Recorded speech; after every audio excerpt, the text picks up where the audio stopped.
Olá, meus irmãos! Estamos aqui para mais um dia de formação, mais um encontro para nós crescermos juntos, sermos formados.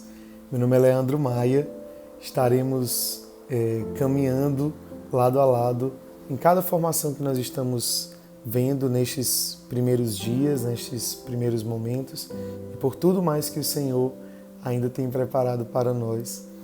E é uma alegria estarmos aqui, principalmente por sermos família neste momento e percebermos que Deus quer, anseia profundamente nos formar, nos preparar para o anúncio do Evangelho, para o serviço, para uma experiência missionária, para darmos mais a Deus aquilo que nós temos de melhor. Mas antes de nós entrarmos no nosso tema de hoje, na nossa formação, vamos juntos dizer que nós estamos reunidos em nome do Pai, do Filho e do Espírito Santo. Amém. Vinde, Espírito Santo, enchei os corações dos vossos fiéis e acendei neles o fogo do vosso amor. Enviai, Senhor, o vosso Espírito, e tudo será criado, e renovareis a face da terra. Oremos. Ó Deus, que instruíste os corações dos vossos fiéis com a luz do Espírito Santo, fazei que apreciemos retamente todas as coisas, segundo o mesmo Espírito, e gozemos sempre de suas consolações. Por Cristo, Senhor nosso. Amém. Pedimos o auxílio, a intercessão da Virgem Maria, nossa Mãe, para que ela esteja conosco neste caminho, para que nos direcione sempre ao encontro do seu Filho Jesus e pela sua intercessão, pela poderosa ação do Espírito Santo em nós, que possamos dar espaço à ação de Deus para transformar, converter o nosso coração. Ave Maria, cheia de graças, o Senhor é convosco. Bendita sois vós entre as mulheres, bendito é o fruto do vosso ventre, Jesus. Santa Maria, Mãe de Deus, rogai por nós, pecadores, agora e na hora de nossa morte. Amém. Em nome do Pai, do Filho e do Espírito Santo. Amém. Então, meus irmãos, minhas irmãs, vamos hoje para a nossa formação deste dia. Nós vamos falar do tema fé e conversão. Nós já nos temas, os primeiros temas, nós já falamos, acredito que você já tenha visto, os temas de vida de oração, da ação do Espírito Santo, de nós não colocarmos barreira à graça de Deus, da resistência à graça, aquilo que o pecado faz em nós. E hoje queremos adentrar nesse tema da nossa fé, da fé que nós muitas vezes achamos como algo subjetivo, mas que nós precisamos encarar como algo concreto. E este é o primeiro ponto para a nossa formação, para a nossa reflexão de hoje. Quando nós falamos de fé, de fato, é algo que é subjetivo, digamos assim, é invisível, né? Nós não temos como pautar a fé numa coisa concreta. Inclusive, a Escritura diz isso. Nós só temos fé em algo que nós ainda não enxergamos, em algo que nós ainda não vemos, né? Quando a gente diz assim, né? Tenho fé que isso vai acontecer, é porque aquilo de fato ainda não aconteceu. Então nós temos fé naquele futuro, naquela coisa que vai acontecer, né? Eu lhe desejo fé nesse ano novo, né? É porque o ano que vai vir ainda, eu ainda não sei o que vai acontecer, mas eu desejo fé. A fé passa por esse não enxergar, não ver, não ter concreto. Então, eu preciso acreditar e eu preciso esperar de forma concreta para que essa minha fé seja viva. Ou seja, ter fé é, mesmo quando eu não enxergo, mesmo quando eu ainda não sei, eu creio, eu acredito. Por isso nós professamos a nossa fé, por isso nós testemunhamos a nossa fé, porque não são simplesmente palavras que nós ouvimos, palavras que nós transmitimos, mas nós precisamos anunciar essa fé, transbordar a nossa fé com a nossa vida. O maior testemunho que nós podemos dar na nossa caminhada com Deus, na sua vida pessoal, se você está em alguma posição de serviço, se você serve em algum lugar na comunidade, em alguma casa de acolhimento, enfim, na sua casa, com a sua família, com os seus, nós testemunhamos a nossa fé e a nossa fé é viva, não pelas coisas que nós falamos, mas quando as pessoas enxergam isso na nossa vida. Por isso nós falamos de fé e conversão. Aquilo que eu escuto se transforma em gesto concreto na minha vida. Então, aquilo que nós ouvimos de Deus, nós vamos deixando que chegue até mim e me transforme. Eu gosto muito de falar que existe uma diferença entre ouvirmos falar de Jesus e conhecermos Jesus e caminharmos com Jesus, né? E aqui eu lhe faço esses breves instantes para você pensar, né? Eu lhe faço essa pergunta. Há quanto tempo você ouve falar de Jesus? Você lembra quando foi a primeira vez que você ouviu falar de Jesus? Primeira vez que alguém, não sei, né, lhe levou para algum local religioso, algum lugar que tinha alguma oração, se você era criança, se você era jovem, se você era mais velho. Há quanto tempo você ouve falar de Jesus? Depois, há quanto tempo você conhece Jesus? Porque ouvir falar é diferente de conhecer. Eu posso ouvir falar de uma pessoa, mas é diferente quando eu conheço, né? Quando eu sou apresentado, quando eu digo, né? Oi, prazer, meu nome é Leandro, como é seu nome? Quando eu tenho um contato próximo, direto com aquela pessoa. Então, quando foi que você não só ouviu falar de Jesus, mas quando foi que você conheceu Jesus? E principalmente, há quanto tempo você caminha com Jesus? E aqui eu explico porque essa diferença. A nossa fé, o primeiro momento, não é aquele momento que nós ouvimos falar. O ouvir falar, muitos ouvem, como você deve ter visto aí nas formações passadas, na parábola do semeador ou em outras reflexões. O ouvir falar, nós podemos ouvir falar da Bíblia, nós podemos saber versículos decorados, porque alguém já nos disse, ou você já leu, você já ouviu. É o ouvir falar, é o distante, não faz parte da minha vida, né? Ou se faz ali, se faz bem longe. Mas quando eu conheço, aí eu tenho a experiência da fé. Eu toco naquela realidade. A palavra de Deus toca na minha vida. Jesus toca na minha vida e ele começa a agir em mim. Aí eu tenho fé.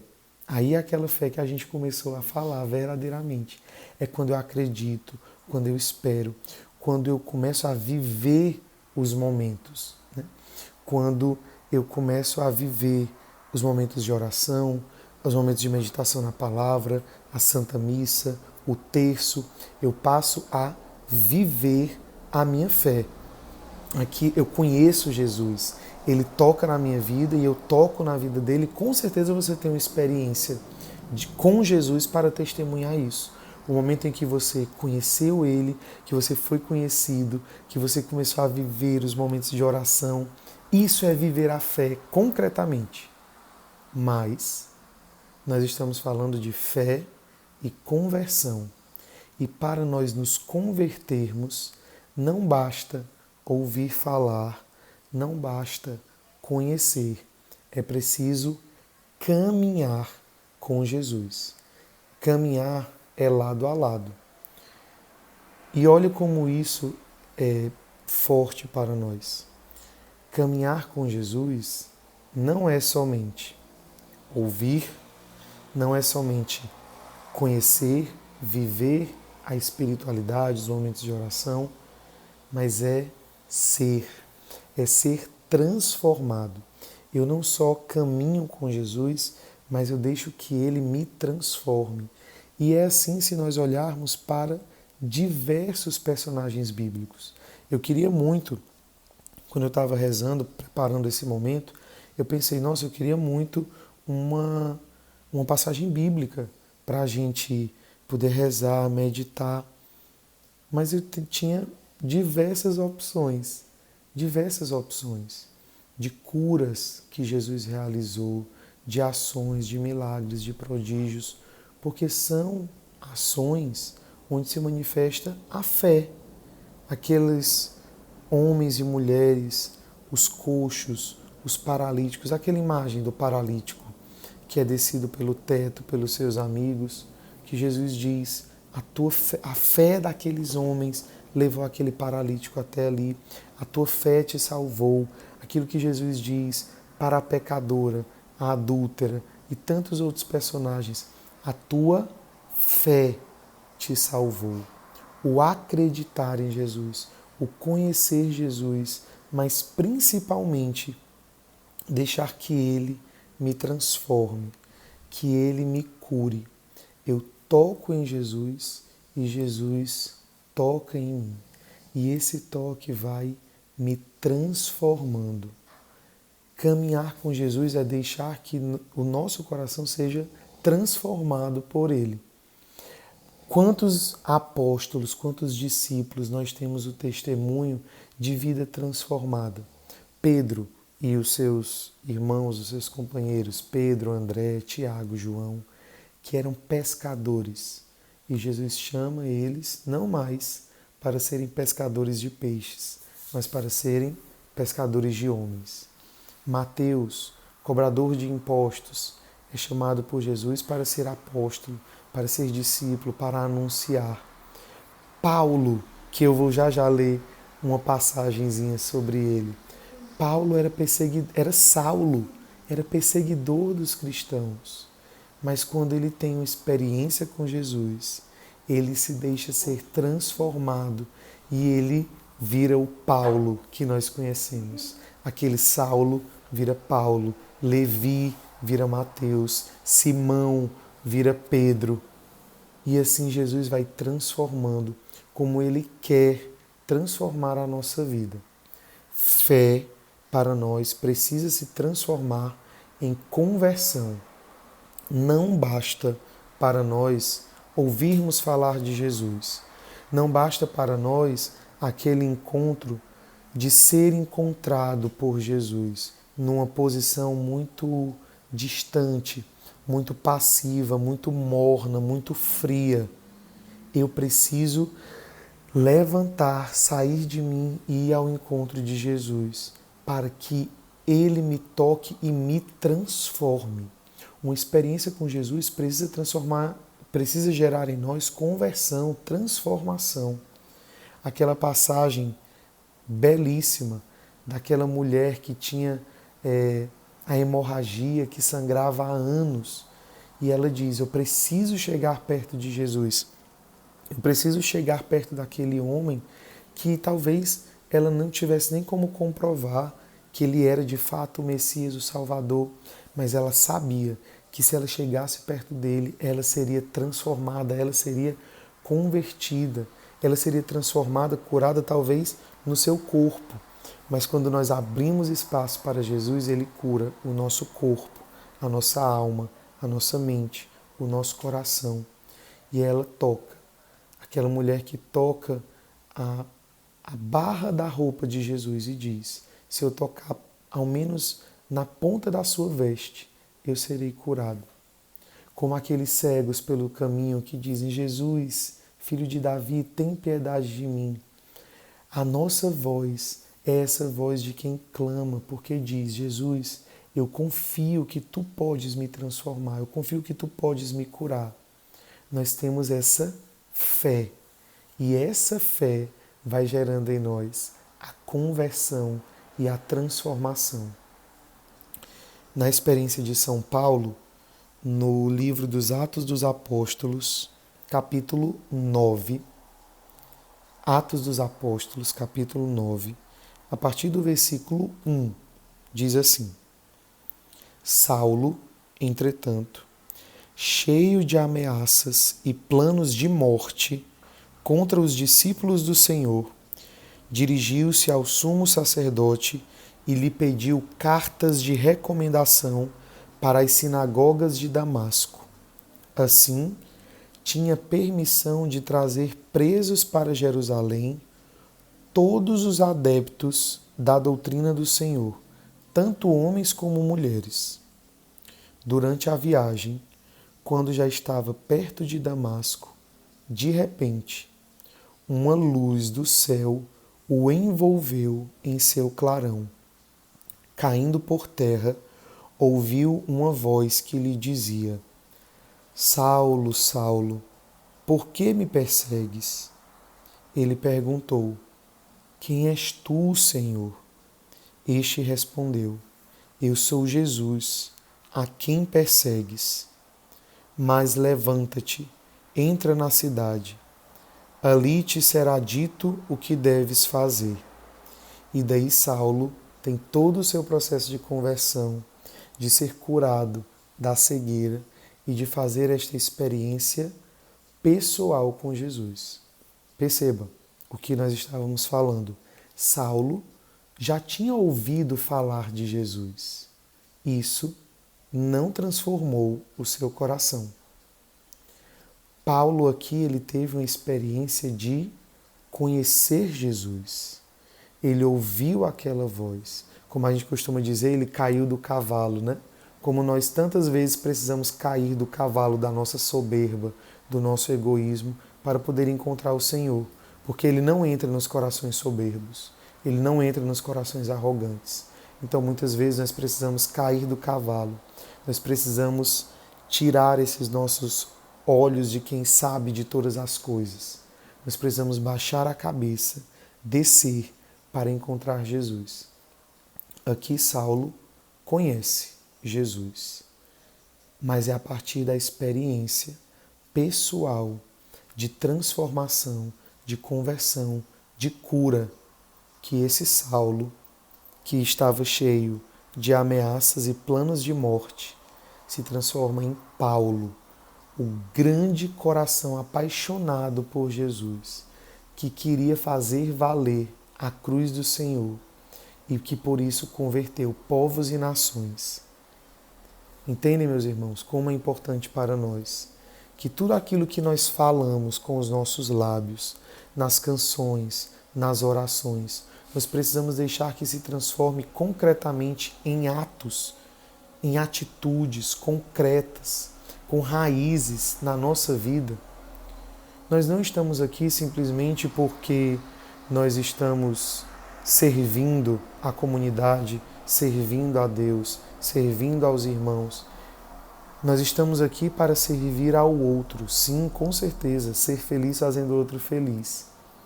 Mas nós precisamos ter a consciência de que nós somos os primeiros necessitados da graça de Deus. Nós somos os primeiros corações miseráveis que precisam ser convertidos. Não ache que estar à frente significa que nós somos melhores. Estar à frente significa que nós somos os mais necessitados, os mais miseráveis e que por isso o Senhor escolheu. Pedro possivelmente era a última das escolhas. Dentre os 12, talvez ele fosse a pior das escolhas para ser o chefe da igreja. E foi exatamente ele que Jesus escolheu, que o Pai escolheu, porque era para manifestar a glória de Deus em Pedro, não a sua humanidade. Assim como Deus quer realizar em você. Não para que as pessoas vejam a sua humanidade, mas para que vejam a graça de Deus que transformou e transforma o seu coração. É isso que nós manifestamos, essa é uma das grandes belezas do nosso carisma, do encontro do abandonado com o ressuscitado. Aqueles que estavam em abandono vão ressuscitando e a luz do ressuscitado vai transbordando, vai explodindo de dentro de nós para chegar a outros corações que não conhecem, que não experimentam, que não acreditam, mas que ao verem a sua vida vão dizer, essa fé é concreta, esse Deus existe mesmo, porque Ele transforma vidas, porque Ele toca corações, porque Ele cura a alma, assim como Ele fez com Paulo, assim como Ele fez com Pedro e com diversos outros homens e mulheres, assim como Ele fez com você, comigo e com vários irmãos e irmãs das nossas casas. A nossa fé não é a fé de quem ouviu falar, não é a fé de quem apenas conheceu, mas é a fé de quem deseja caminhar junto. E caminhar junto com Jesus precisa ser para nós sinônimo, igual à transformação, à conversão. Dar espaço para que Jesus entre em mim e transforme tudo, como aquela música, né? Porque tudo que há dentro de mim precisa ser mudado, Senhor. Porque tudo que há dentro do meu coração precisa mais de Ti. O nosso coração é como essa prateleira aqui atrás, que aqui está organizadinho, né? Tá tudo no lugar. Mas imagine a bagunça que muitas vezes está no nosso coração. Quando nós damos espaço, Jesus entra e vai colocando cada coisa no seu lugar. Vivamos esta experiência de não viver uma fé somente de boca, de voz, da boca para fora, mas uma fé que é concreta, uma fé que é conversão, uma fé que nos transforma, para que aquilo que nós anunciamos, as pessoas não vejam simplesmente nas nossas palavras, mas que elas vejam na sua vida. Quem dera se nós não precisássemos usar sinais, cruzes, sinais externos, para que as pessoas soubessem que nós somos cristãos, que nós somos católicos. Os nossos atos devem transbordar a nossa fé. Mesmo sem nós dizermos uma palavra, as pessoas precisam olhar para nós e saber: esse coração é diferente. Essa pessoa teve uma experiência com Deus. Como São Francisco dizia, anunciai o Evangelho, pregai o Evangelho a todo instante e, se preciso, use palavras. Que a nossa vida seja o maior testemunho do Evangelho que nós vivemos concretamente. É a nossa fé que nos converte todos os dias. Deus abençoe.